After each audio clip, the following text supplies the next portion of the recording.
Hello students, स्वागत है आपका हमारे चैनल पर। आज हम सीबीएसई क्लास 11 पॉलिटिकल साइंस के चैप्टर नंबर फर्स्ट का सेकंड पार्ट लेकर आ गए हैं। इससे पहले हमने इस चैप्टर का फर्स्ट पार्ट किया था जिसमें हमने इसके 3 टॉपिक्स देखे थे, जिसमें हमने ये समझा था कि अधिकार क्या होते हैं, राइट्स क्या होते हैं। हमने ये जाना था कि हमें अधिकारों की जरूरत क्यों होती है, और साथ में हमने फंडामेंटल राइट्स के बारे में समझा था, मौलिक अधिकारों के बारे में जाना था।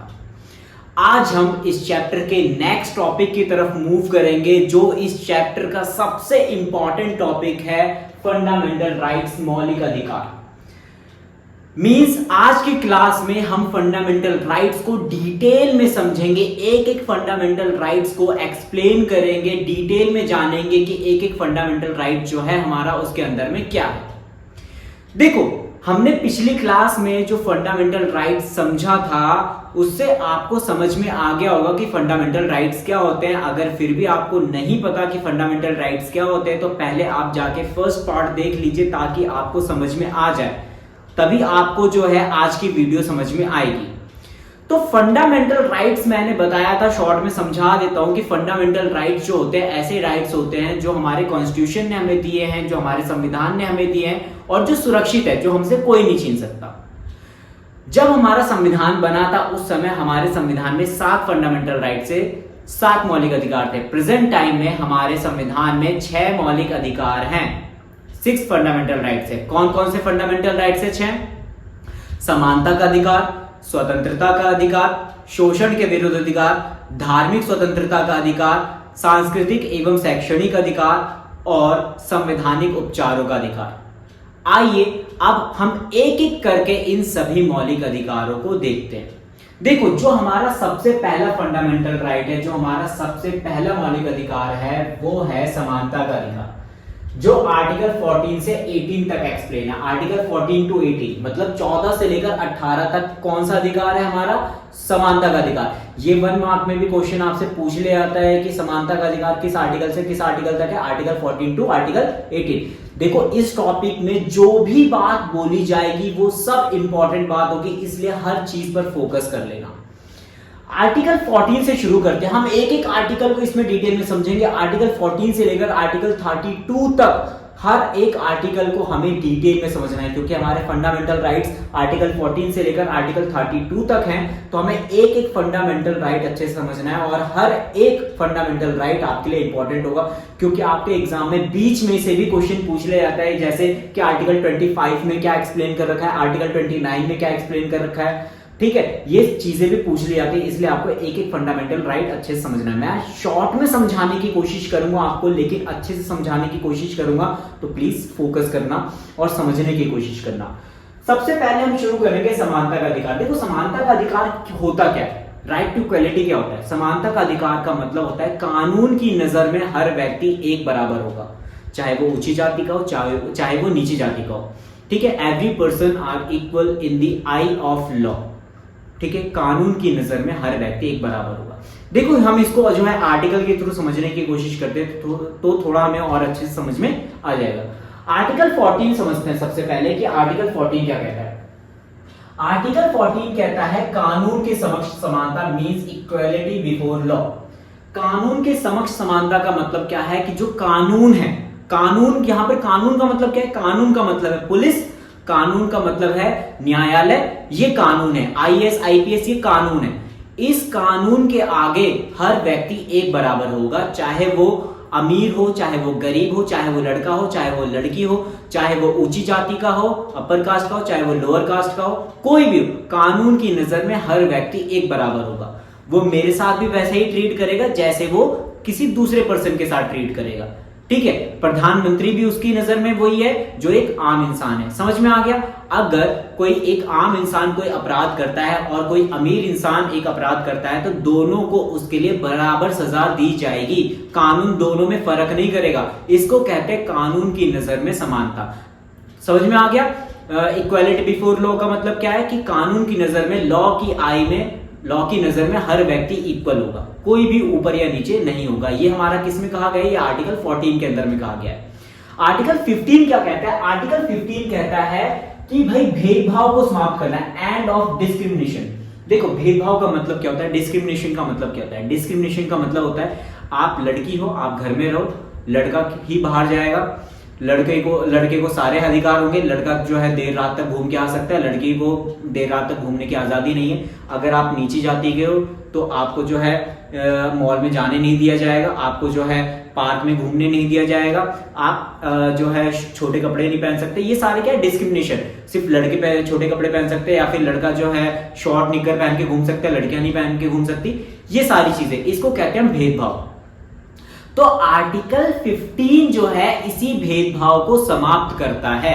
आर्टिकल 15 क्या बोलता है, चाहे कोई भी पर्सन हो, चाहे वो ऊंची जाति का हो, चाहे वो नीची जाति का हो, चाहे वो अमीर हो, चाहे वो गरीब हो, चाहे वो लड़का हो, चाहे वो लड़की हो, चाहे वो हिंदू हो, मुस्लिम हो, सिख हो, ईसाई हो, कोई भी हो, किसी के साथ भी किसी प्रकार का भेदभाव नहीं किया जाएगा। ठीक है, एक गरीब आदमी को भी मॉल में जाने दिया जाएगा, अमीर आदमी भी मॉल में जा सकता है। ठीक है, गरीब आदमी को भी शिक्षा लेने दी जाएगी, अमीर आदमी को भी शिक्षा लेने दी जाएगी। समझ में आ गया? इसको कहते हैं भेदभाव की समाप्ति। और ये किसमें एक्सप्लेन किया गया? आर्टिकल 15 के अंदर में इस चीज को बताया गया। आर्टिकल 16 क्या कहता है? आर्टिकल 16 कहता है कि अवसर की समानता means equality of opportunity. Opportunity का मतलब क्या होता है? हर पर्सन को अवसर मिलना चाहिए आगे बढ़ने के लिए। मैं चाहता हूं आईएएस बनना, मैं चाहता हूं आईपीएस बनना, मैं चाहता हूं डॉक्टर बनना, मैं चाहता हूं इंजीनियर बनना, लेकिन इसके लिए मुझे क्या चाहिए? इसके लिए मुझे चाहिए अपॉर्चुनिटी, अवसर। अगर मुझे अवसर ही ना मिले, मेरे को अगर घर में बंद करके रख दे, मुझे अगर ये बोल दे कि भाई आपको पढ़ना ही नहीं है, आपको पढ़ने नहीं दिया जाएगा क्योंकि आप लड़की हो या फिर आप कोई भी हो, आपको पढ़ने ही नहीं देंगे, तो क्या मैं कभी भी अपने सपने पूरे कर पाऊंगा? अगर मुझे अपने सपने, मुझे अपने एम्स, अपने गोल्स को पूरा करना है तो उसके लिए क्या चाहिए? मुझे अवसर चाहिए, मुझे अपॉर्चुनिटी चाहिए। और वो अपॉर्चुनिटी मुझे कौन देता है? संविधान। किस आर्टिकल में? आर्टिकल 16 के अंदर में मुझे वो अपॉर्चुनिटी दी जाती है। आर्टिकल 16 क्या कहता है कि हर पर्सन को, हर सिटीजन को, हर व्यक्ति को ये अधिकार है, जो भारत में रहता है उसको ये अधिकार है कि वो अपनी इच्छाओं को पूरा करने के लिए कोई भी कार्य कर सकता है। सरकार उसको हेल्प करेगी, सरकार उसको अपॉर्चुनिटी देगी, सरकार उसको रोकेगी नहीं, ताकि हम अपने इच्छाओं को पूरा कर सके। समझ में आ गया आर्टिकल 16 क्या कहता है? अब आर्टिकल 17 की तरफ मूव करते हैं। आर्टिकल 17 क्या कहता है कि छुआछूत का अंत। इसका मतलब एबॉलिशन ऑफ अनटचेबिलिटी। देखो पहले के टाइम पे क्या होता था कि जो बिल्कुल दलित होते थे या फिर जो बिल्कुल नीची जाति के लोग होते थे, जब उनको कोई छू लेता था या फिर वो किसी को छू लेते थे तो उसको अपवित्र माना जाता था। उनको गंगा जल से धोया जाता था ताकि उसको फिर से पवित्र किया जाए। उनको नलके से पानी नहीं भरने दिया जाता था, कुएं से पानी नहीं भरने दिया जाता। मंदिर में प्रवेश करते थे तो ऐसा माना जाता था कि वो जो है मंदिर जो है अपवित्र हो गया, ऐसा माना जाता था पहले। इसी चीज को खत्म करने के लिए आर्टिकल 17 में ये प्रोविजन लाया गया कि चाहे वो कोई भी धर्म हो, चाहे वो कोई भी जाति हो, कितनी भी नीची जाति हो, उसको अछूत नहीं माना जाएगा। अगर उसके साथ कोई भी ऐसा बर्ताव करता है तो उसको दंड दिया जाएगा, उसको पनिश किया जाएगा। मींस अब नीची जाति वाला व्यक्ति भी जाके कुएं से पानी भर सकता है, नीची जाति वाला व्यक्ति भी जाके नलके से पानी भर सकता है, वो मंदिर में जाके पूजा कर सकता है, उसको कोई नहीं रोकेगा, उसको कोई अपवित्र नहीं मानेगा। देखो वैसे तो विलेज लेवल पर ये चीजें हैं, लेकिन अगर वो पर्सन उसके खिलाफ कंप्लेन कर देना तो पुलिस एक्शन लेगी, कोर्ट उसके खिलाफ एक्शन ले सकती है। समझ में आ गया इतना? तो आर्टिकल 17 क्या कहता है वो समझ में आ गया। आर्टिकल जो 17 है वो छुआछूत का अंत करता है, इतना समझ में आ गया। अब मूव करते हैं आर्टिकल 18 की तरफ। आर्टिकल 18 एबॉलिशन ऑफ टाइटल से रिलेटेड है। मींस जो पदवियां होती है, देखो पहले के टाइम पे क्या होता था, गवर्नमेंट के टाइम, जब ब्रिटिश गवर्नमेंट थी उस समय भी इंडिया के लोगों को बहुत सारे टाइटल्स दिए जाते थे जो इंडिया के नहीं होते थे। एबॉलिशन ऑफ टाइटल में क्या कहा जाता है कि जो भारत का कोई भी व्यक्ति है वो दूसरे देश में, अगर दूसरे देश से उसको कोई ऑफर आता है टाइटल लेने का, पद लेने का, तो भारत का व्यक्ति उस पद को नहीं लेगा। ठीक है, ये पद, देखो ये जो पदवियां हैं, ये जो टाइटल्स हैं, केवल दो फील्ड में मिलते हैं, एक एजुकेशन के फील्ड में और एक मिलिट्री के फील्ड में। इसको छोड़कर और किसी फील्ड में टाइटल नहीं दिए जा सकते दूसरी कंट्री से। दूसरी कंट्री में भी अगर टाइटल मिलेंगे तो या मिलिट्री के उसमें मिलेंगे या फिर एजुकेशन के फील्ड में मिलेंगे। बाकी किसी फील्ड में अगर टाइटल जो है दिए जाते हैं तो आप जो है उसको एक्सेप्ट नहीं करोगे। ये हमारा कहा गया है आर्टिकल 18 के अंदर में। इससे क्या होता है ना, इससे वो पर्सन जो है थोड़ा सा स्पेशल हो जाता है। इसलिए उसको स्पेशल फील ना करवाने के लिए, सोसाइटी में इक्वालिटी को मेंटेन करने के लिए इस पदवियों का अंत कर दिया गया है, ताकि हर पर्सन इक्वल हो जाए। जो भी बाहर से, जो भी दूसरी कंट्रीज से हमारे पास पोस्ट आएंगे, ऑफर्स आएंगे इस पद को ग्रहण करने का, हम उसको ग्रहण नहीं करेंगे। इतना समझ में आ गया आपको? तो ये था हमारा पूरा समानता का अधिकार, जो आर्टिकल 14 से लेकर आर्टिकल 18 तक एक्सप्लेन किया गया है। अब हम देखेंगे दूसरा फंडामेंटल राइट, दूसरा मौलिक अधिकार, जो हमारा आर्टिकल 19 से 22 तक एक्सप्लेन किया गया है, जिसका नाम है स्वतंत्रता का अधिकार, राइट टू लिबर्टी। अब हम स्वतंत्रता के अधिकार में जितने भी आर्टिकल्स हैं उनको एक एक करके समझते हैं, लेकिन उससे पहले मैं तुम्हें एक चीज पहले ही क्लियर कर दूं कि ये जितने भी हम फंडामेंटल राइट्स पढ़ रहे हैं वो अपने आप में 4 से 6 नंबर का क्वेश्चन गेन करता है।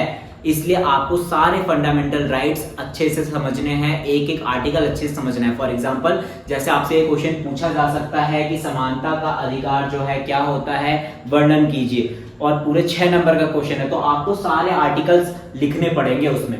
इसी तरीके से स्वतंत्रता के अधिकार के ऊपर भी 6 नंबर का क्वेश्चन बन सकता है, तो आप ध्यान से समझना। तो हम जो है स्वतंत्रता के अधिकार को एक एक करके समझते हैं। स्वतंत्रता का अधिकार का जो वर्णन किया गया वो आर्टिकल 19 से 22 में किया गया। तो आर्टिकल 19 क्या कहता है? आर्टिकल 19 में 6 तरह के अधिकारों का वर्णन किया है, ठीक है। 6 राइट्स को एक्सप्लेन किया गया है हमारे जो है स्वतंत्रता के अधिकार में। कौन कौन से वो राइट्स हैं? सबसे पहला राइट है कि आप देश के किसी भी हिस्से में जाकर घूम सकते हो, वहां पर रह सकते हो, किसी भी इंडिया के किसी भी पार्ट में जाकर घूम सकते हो, वहां पर रह सकते हो। फॉर एग्जांपल, अगर आप जो है केरल में जाकर घूमना चाहते हो, रहना चाहते हो, वहां पे रह सकते हो। आप जो है अगर जम्मू कश्मीर में जाकर रहना चाहते हो, घूमना चाहते हो, आप वहां पे रह सकते हो। आप किसी भी पार्ट में घूम सकते हो, वहां पे जाकर रह सकते हो, पहली चीज। दूसरा जो अधिकार है, आप देश के किसी भी कोने में जाकर अपनी प्रॉपर्टी खरीद सकते हो, वहां पर जाकर अपनी संपत्ति खरीद सकते हो, ये आपको दूसरा राइट है। तीसरा राइट जो है आपको इसमें दिया गया है कि आप अपने विचारों को व्यक्त कर सकते हो। आप जो है गवर्नमेंट के अगेंस्ट में बोल सकते हो, आप गवर्नमेंट की तारीफ कर सकते हो। आपने लोगों को, बहुत लोगों को जो है मीडिया पे बोलते सुना होगा, आपने जो है सरकार को गाली देते हुए भी सुना होगा, आपने जो है सरकार की तारीफ करते हुए सुना होगा। देखो, ये सबके अपने अपने व्यूज होते हैं और आपको अपने व्यूज को एक्सप्रेस करने का अधिकार है। ये किसमें बताया गया? आर्टिकल 19 में बताया गया कि हर पर्सन को ये अधिकार है कि वो अपने विचारों को व्यक्त कर सकता है, अपने एक्सप्रेशंस को वो व्यक्त कर सकता है। ये समझ में आ गया आपको? तो पहला राइट क्या था आर्टिकल 19 में कि आप जो है देश के किसी भी हिस्से में जाके घूम सकते हो। दूसरा राइट क्या था कि आप किसी भी हिस्से में जाके प्रॉपर्टी कर सकते हो। तीसरा राइट क्या है कि आप अपने विचारों को, अपने एक्सप्रेशंस को आप जो है आप लोगों के सामने बोल सकते हो। चौथा जो अधिकार बताया गया है हमारे आर्टिकल 19 के अंदर में, उसमें यह बताया गया है कि जितने भी सिटीजन्स हैं इंडिया के, जितने भी लोग हैं, जितने भी नागरिक हैं भारत के, उनको यह अधिकार है कि वो अपनी मर्जी से कोई भी ऐसा काम कर सकते हैं जिससे उनको प्रॉफिट हो, जिससे वो एक अच्छा जीवन जी सके। फॉर एग्जाम्पल, अगर वो कोई अपना बड़ा बिजनेस करना चाहते हैं, वो बिजनेस कर सकते हैं। वो चाहे कोई अपना छोटा बिजनेस करना चाहते हैं, वो छोटा बिजनेस कर सकते हैं। वो चाहे कहीं पे जॉब करना चाहते हैं, वो कहीं पे जॉब कर सकते हैं। वो चाहे गोलगप्पे की ठेली लगा ले, वो चाहे फलों की ठेली लगा ले, वो उसकी मर्जी है। तो इतना समझ में आ गया। और क्या कहता है हमारा आर्टिकल 19? और इसमें जो 5वां अधिकार दिया गया है आर्टिकल 19 के अंदर में, वो ये कहता है कि हर पर्सन को सभा करने की आजादी है। सभा करने का मतलब जो है वो एक जगह इकट्ठा हो सकते हैं। देखो, तुमने जगह जगह पर देखोगे पंडाल लगे होंगे, पंडाल लगे होते हैं जहां पे लोग इकट्ठे होते हैं और जो गुरु होते हैं वो क्या करते हैं? प्रवचन देते हैं। तो ये अधिकार है लोगों को कि वो जो है एक जगह इकट्ठा हो सकते हैं। ये भी बताया गया है हमारे आर्टिकल 19 के अंदर में। और जो छठा अधिकार दिया गया है हमारे आर्टिकल 19 के अंदर में, उसमें ये बताया गया है कि जो लोग हैं वो अपनी पॉलिटिकल पार्टीज भी बना सकते हैं, वो अपना राजनीतिक दल बना सकते हैं। तो आर्टिकल 19 क्या है वो समझ में आ गया। अब आर्टिकल 20 की तरफ देखते हैं कि आर्टिकल 20 क्या कहता है। देखो, आर्टिकल 20 जो है अपराधियों को भी कुछ संरक्षण के अधिकार देता है, मींस क्रिमिनल्स को भी कुछ जो है प्रोटेक्शन के कुछ राइट्स देता है। देखो, अब दो चीज है, एक होता है क्रिमिनल और एक होता है अरेस्ट पर्सन, दोनों में डिफरेंस होता है। क्रिमिनल क्या होता है? क्रिमिनल वो होता है जिसका अपराध साबित हो गया हो, उसको कहते हैं हम क्रिमिनल, अपराधी। और अरेस्ट पर्सन क्या होता है? जिसका अपराध अभी साबित नहीं हुआ है, उसको सिर्फ अरेस्ट किया गया है। दोनों में डिफरेंस है। ये मैं क्यों बता रहा हूं, क्योंकि आर्टिकल 20 में अपराधियों को संरक्षण के लिए कुछ अधिकार दिए गए हैं, क्रिमिनल्स को कुछ राइट्स दिए गए हैं, और आर्टिकल 22 में अरेस्ट पर्सन को, गिरफ्तार व्यक्ति को कुछ अधिकार दिए गए। तो पहले हम जो है आर्टिकल जो है 20 को देख लेते हैं अच्छे से। देखो आर्टिकल 20 में अपराधियों को कुछ अधिकार दिए गए हैं। कौन कौन से अधिकार है? इसमें 3 तरह के अधिकार दिए गए, जिसमें हमारा जो सबसे पहला अधिकार दिया गया है अपराधियों को, वो ये दिया गया है कि एक क्रिमिनल को एक ही क्राइम के लिए दोबारा सजा नहीं दी जा सकती, मतलब 2 बार सजा नहीं दी जा सकती। देखो इसको एग्जाम्पल से समझोगे तो समझ में आएगा। फॉर एग्जाम्पल मान लो कि हमारे कॉन्स्टिट्यूशन में एक मर्डर की सजा है 5 साल। अगर वो 2 मर्डर करता है तो 2 मर्डर की सजा होती है 15 साल, और अगर 3 मर्डर करता है तो 3 मर्डर की सजा होती है 30 साल। मान लो ये एग्जाम्पल है, इसको सीरियसली नहीं लेना, बस समझने की कोशिश करना। अब मान लो कि अगर मैंने एक मर्डर किया, तो मैं गया कोर्ट में, मेरे को जो अदालत है उसने सजा दी कि भाई 5 साल इसको जेल होगी। 5 साल हुए, मैं बाहर निकला, मैंने फिर से एक मर्डर कर दिया। अब अगर मैंने फिर से एक मर्डर कर दिया तो हो गए 2 मर्डर। 2 मर्डर की सजा कितनी है? 15 साल।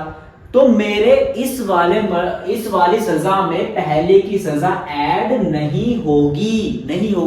ये नहीं कि मेरे को 20 साल की सजा दे दे, नहीं, मेरे को 15 साल की सजा दी जाएगी। जो 2 मर्डर का, जो उसमें हमारे कॉन्स्टिट्यूशन में जो 2 मर्डर का जो उसमें पनिशमेंट लिखी गई है, मुझे वो दी जाएगी। अब मान लो मैं 15 साल पूरा करने के बाद जो है फिर निकल के आता हूं, मैंने फिर से एक मर्डर कर दिया, 3 मर्डर की सजा कितनी है? 30 साल। अब ये नहीं है कि मेरे को तीनों प्लस करके जो है सजा दे दी जाएगी, नहीं।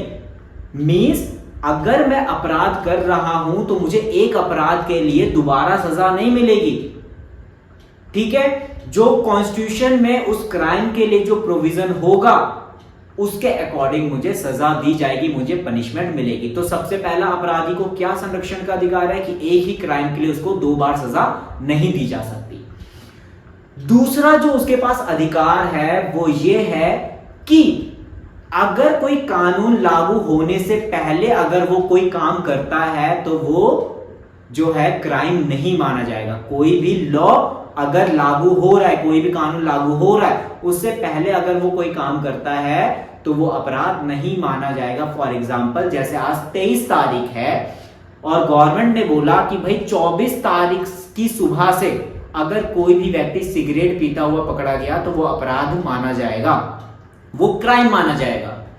तो इसका मतलब क्या है कि 23 तारीख तक अगर कोई व्यक्ति सिगरेट पीता है तो वो क्राइम नहीं माना जाएगा। समझ में आ गया? ये नहीं कि भाई 24 तारीख को जो है पुलिस आई उठा के और हमें ले गई कि भाई तुमने 23 तारीख को सिगरेट पी थी, नहीं। क्योंकि कानून लागू होने से पहले अगर कोई काम करता है कोई पर्सन तो वो अपराध नहीं होगा, वो क्राइम नहीं होगा। समझ में आ गया अपराधी को?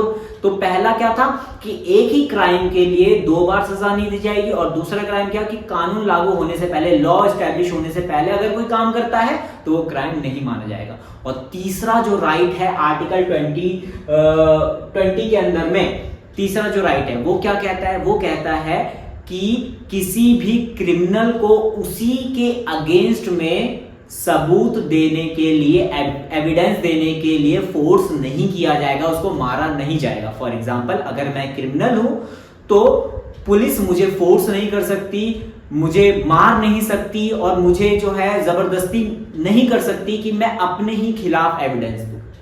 समझ में आ गया? तो आर्टिकल 20 जो है क्रिमिनल्स को भी कुछ राइट्स देता है। तो आर्टिकल 20 समझ में आ गया अच्छे से। अब हम देखते हैं आर्टिकल 21। देखो आर्टिकल 21 जो है प्राण एवं निजता की रक्षा करता है। निजता का मतलब क्या होता है? प्राइवेसी। और प्राण का मतलब क्या होता है? लाइफ। ठीक है, लाइफ और प्राइवेसी की प्रोटेक्शन करता है हमारा आर्टिकल 21। 21 जो आर्टिकल है वो क्या कहता है?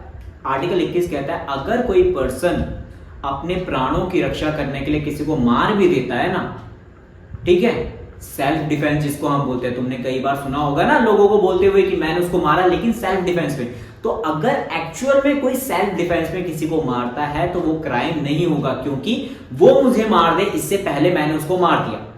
ये समझ में आ गया तुम्हें?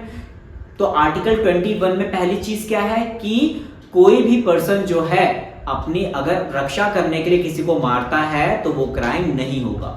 दूसरी चीज क्या है कि मेरी अपनी पर्सनल लाइफ है तो उसमें प्राइवेसी होगी, कोई भी मेरी प्राइवेसी को तोड़ नहीं सकता। अगर कोई भी जबरदस्ती मेरी प्राइवेसी में घुसने की कोशिश करेगा तो वो क्राइम माना जाएगा, मैं उसके खिलाफ केस कर सकता हूं। फॉर एग्जांपल मेरा फोन है, अगर कोई मेरा फोन मेरी मर्जी के खिलाफ छेड़ता है, ठीक है, मैं अगर उसको अलाउ नहीं करता हूं फिर भी वो मेरा फोन छेड़ रहा है, तो ये मेरी प्राइवेसी है, ठीक है, वो मेरी प्राइवेसी को नष्ट कर रहा है, तो मैं उसके खिलाफ जो है केस कर सकता हूं। समझ में आ गई ये चीज? समझ में आ गई? तो आर्टिकल 22 में ये चीज है। एक चीज और है आर्टिकल 22 नहीं, आर्टिकल 21 में एक चीज और है, राइट टू एजुकेशन, जो मैंने यहां पे लिखा नहीं है लेकिन वो आर्टिकल 21A में है, ये आप नोट कर लेना। Article 21A right to education means जो है 14 साल के बच्चों को मुफ्त शिक्षा प्रोवाइड की जाए, फ्री शिक्षा मिलनी चाहिए उनको, और शिक्षा मिलनी ही चाहिए। इतना समझ में आ गया आपको?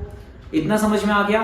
तो जब आर्टिकल 21 में 3 चीजें हैं, क्या क्या? आर्टिकल 21 में एक तो है राइट टू लाइफ मींस अपने जीवन को बचाने का अधिकार, दूसरा प्राइवेसी, राइट टू प्राइवेसी, और तीसरी चीज राइट टू एजुकेशन। अब आर्टिकल 22 की तरफ मूव करते हैं जो हमारा स्वतंत्रता के अधिकार में है। आर्टिकल 22, आर्टिकल 22 क्या कहता है? आर्टिकल 22 गिरफ्तारी से संबंध में कुछ अधिकार देता है, मींस लोगों को जो अरेस्ट हुए हैं लोग उनको कुछ राइट्स देता है। कौन कौन से राइट्स देता है अरेस्ट पर्सन को? सबसे पहला, अगर कोई पर्सन अरेस्ट हो रहा है तो उसको ये जानने का अधिकार है कि उसे अरेस्ट क्यों किया जा रहा है, उसको ये जानने का अधिकार है। मान लो पुलिस मेरे पास आती है मुझे अरेस्ट करने के लिए, तो मुझे ये जानने का अधिकार है कि मुझे किस वजह से गिरफ्तार किया जा रहा है, मेरा क्राइम क्या है। ये चीज समझ में आ गई, पहली चीज। दूसरी चीज कि मैं जो है, मुझे जो है ये अधिकार है कि अपनी रक्षा के लिए मैं किसी लॉयर को अपॉइंट कर सकता हूं, ठीक है, ताकि वो मुझे बेल दिला दे या फिर मेरे खिलाफ, मेरे लिए वो केस लड़े अदालत में।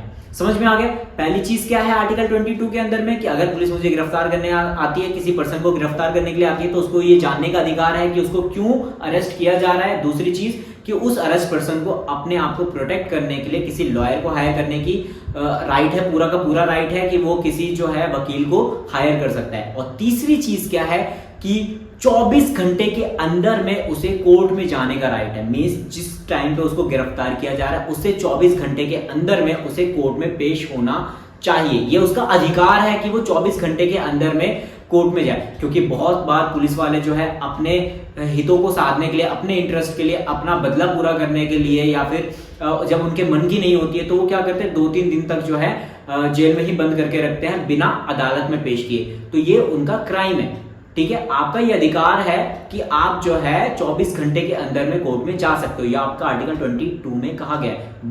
बस शर्त ये होनी चाहिए उस दिन सैटरडे या संडे ना हो, क्योंकि सैटरडे और संडे कोर्ट बंद रहते हैं। तो इतना समझ में आ गया।